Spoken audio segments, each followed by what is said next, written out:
Colleen Newvine, Newvine Growing, and I'm here to talk to you about the very common and very logical question, why should I do social media?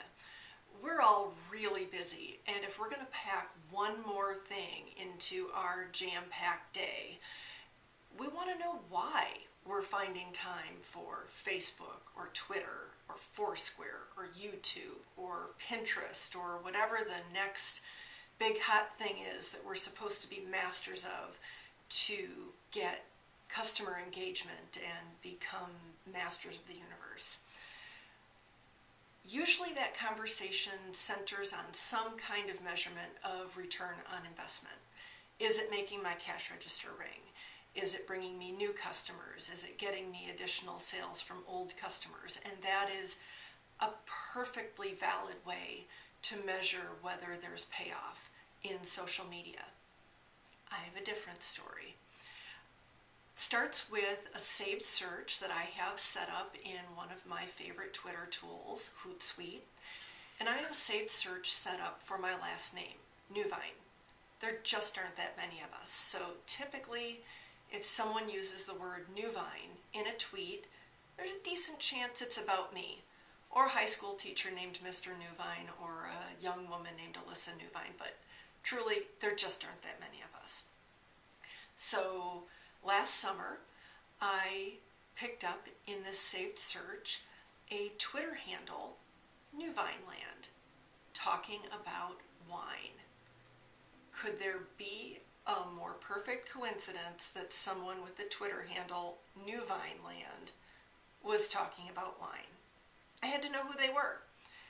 We tweeted back and forth, and it turned out that it was a small winery in California, and they make New Vineland wine. I had to have some. How could I not order wine with my name on it? And I don't care how bad it is, because let's be honest, I drank some Country Quencher Boone's Farm in college, and don't judge, you drank terrible stuff in college too. And I just wanted to try it. So we talked on Twitter for a while, we moved it to email, and then Melissa at New Vineland called me to get my credit card number. We got into a conversation where she mentioned that she had looked at my online profile, and she said, I see you went to Michigan. Did you grow up in Michigan? I said, yes. And she said, me too.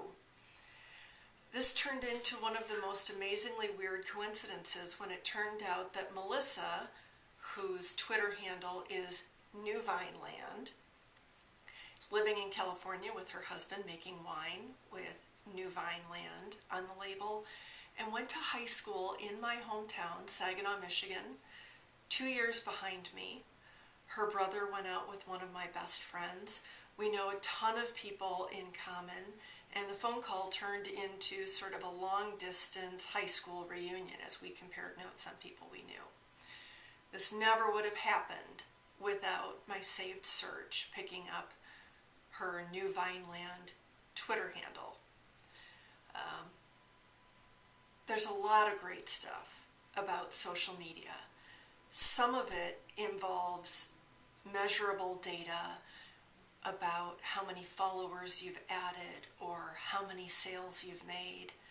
And I love all of that. I would love for social media to make me incredibly, obscenely wealthy. But it's also about personal connections. It's about finding people with shared interests. It's about the serendipity of human interaction. It's about finding really delicious wine. Yum, that has my name on the label. Now, I'm not Gary Vaynerchuk. I'm not Chris Brogan. I don't get millions of hits on my blog. I'm not touring the world making huge sums to speak. Yet, I am available. But I also think social media is about those soft things that are hard to measure in data. And so if you're not yet seeing the cash register ring, I think there are lots of reasons that social media can pay off. You just need to know what they are for you.